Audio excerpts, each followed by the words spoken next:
guys! So on Instagram, I asked you guys what videos you wanted to see, and a lot of you guys wanted me to do a Q&A. I don't know why, because I'm really not that interesting, but I did get a lot of questions, so I'm going to answer them while I eat lunch. So the first question is, how was Korea? Did you feel comfortable there? Did you feel connected to the culture?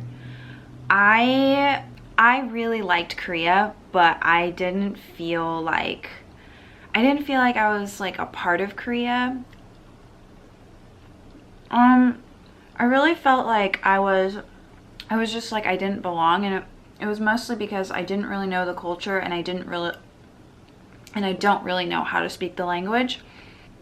I felt very like insecure and ashamed.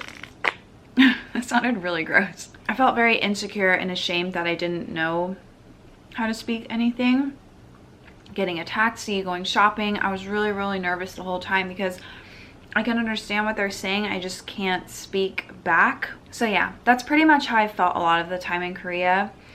And I'm glad that I went because it made me realize that I just really don't know anything, and it just makes me feel like kind of like a fraud. Like I'm not a real Korean, but I'm gonna work on that. I'm gonna try and really learn how to speak it and practice. Jong, our new roommate who's moving in, he speaks Korean really well, so hopefully like when I get really comfortable with him, I can maybe practice with him if he wants. Okay, next question is your fave K-drama recently. My fave K-drama right now, I'm actually watching it right now. It's called The Smile Has Left Your Eyes. Literally watching it right now. Really love it. It's like kind of funny at some points, but mostly it's really dark. It's filmed very gloomy like, and it's very different from a lot of dramas that I've watched. Like the gloominess kind of reminds me of the way Mother was filmed, but I really like it. And I don't know the actor's name, but I remember watching him in Shopping King Louis, and I remember thinking he is so adorable and the cutest guy ever. And then in this I'm like, he's kind of weird and creepy, but he's still really adorable. Another question is Jack the golden year dog, or do you dog sit? I've answered this question before, but it can get kind of confusing. So I do dog sit, but I don't dog sit a lot of dogs. So a lot of you might be new, but I used to work at a doggy daycare, and I quit last year. But there were some dogs there that I really loved and I bonded with. And so I told the parents, like, if you ever need someone to watch them, like, I'm free. And it just happened to work out that like sometimes they need me to watch them, like if they're traveling, or if like they just want to go to work and just bring them over here for a day. So that's basically what I do. So I watch Jack the most.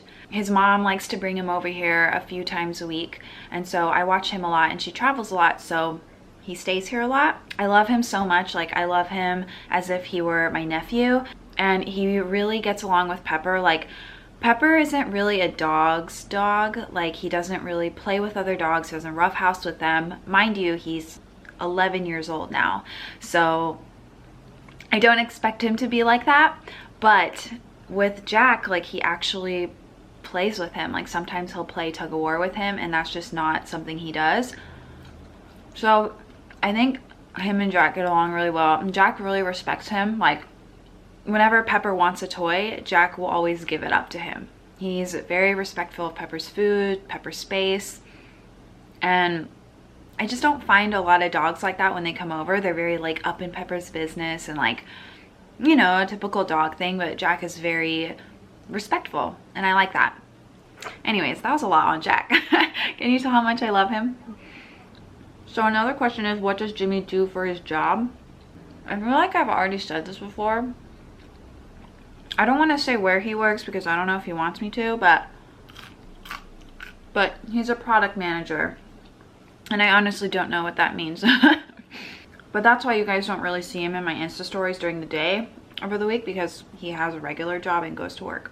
Someone asked, what continually inspires you to keep doing what you're doing? Honestly, it's probably just like the fact that, okay, I think the first thing is you guys, because I remember when I wasn't doing YouTube and I watched YouTube all the time, I would be so excited when like a YouTuber would post, and that feeling, I still have it. And so whenever I make a YouTube video, I'm like, okay, well, I know it's going to make some people feel like that, so I want to make sure that I, you know, keep being consistent. Second thing is that I'm just not the kind of person who kind of falls off. Like I don't know, I just know past Hannah, if she ever knew that she would reach 100,000 subscribers, she would be very mad at future Hannah if she weren't working hard, because this was like a dream for her, and she should be protecting that dream and appreciate it. And so I think that's kind of what keeps me going, is the fact that I know I'm not like a 1 million subscriber YouTuber, but this is where 3 years ago me wanted to be. And so I really just want to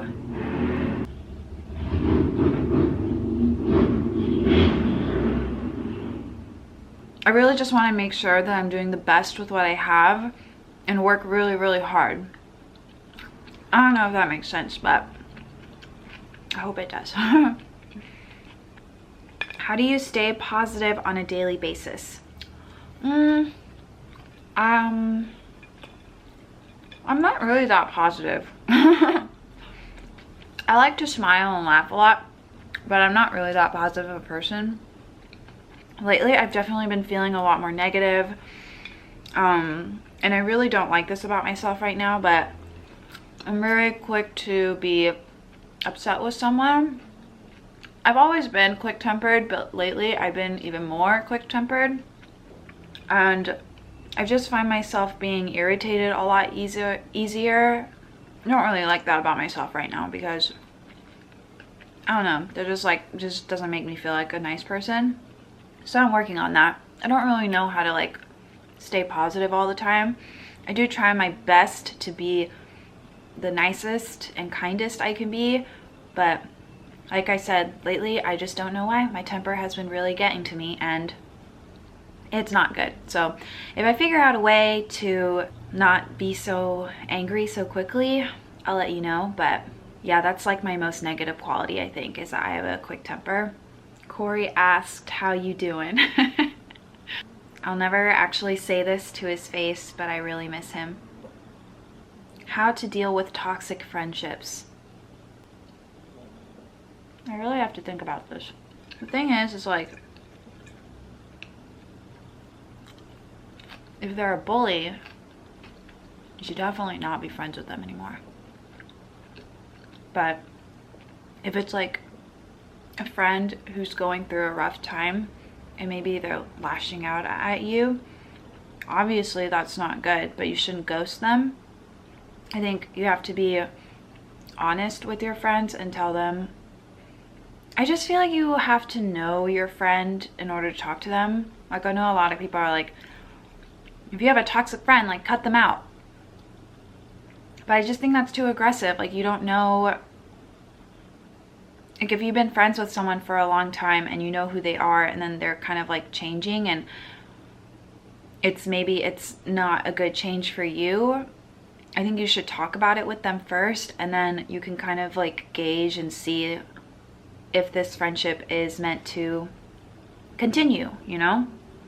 But like, I just don't think you should be so rash and just leave them, because friendships have bumps too, just like romantic relationships. There's going to be some really sucky times, but you just don't like bounce. You have to, sometimes I think it's a good thing to talk to them about it and give them a chance, and give it a chance to work out, you know? I think it's important for people to realize that everyone changes, and it's how long you last kind of depends on if you're changing with the person, if that makes sense. So if you have a toxic friend, maybe just ask them like if they're feeling okay, and that you're not trying to make them mad or anything, but that you just feel like your relationship feels different, and You just want to know why, because your feelings are hurt, you know? And so I would just kind of put it that way. Don't be like, you've been so mean to me, like blah, blah, blah. I've taken that aggressive manner route before, and it's not good. I feel like you need to understand your friend too. Like, how do they like to be spoken to? What's the best way to talk to this person? Kind of like how I treat Jimmy. Whenever I have an issue with him, I know not to be like, bam, bam, bam. That kind of reminded me of that Momoland song. But I try not to be too blunt and like straightforward because he's pretty sensitive. So I try and be nice when I ask him and make sure that he knows I'm not asking him because I'm judging him. I'm asking him because it's like actual concern to me. So I think it just depends on the situation. I don't know if that helped, but I hope it did. Anyways, I hope that you guys like this Q&A. Nevertheless, I hope you enjoyed, and we will talk to you next time. Bye bye. Do do do do do do do do. Oh, my food's right there, so I'm not gonna do that. But do do do do do do do do do do do do do do.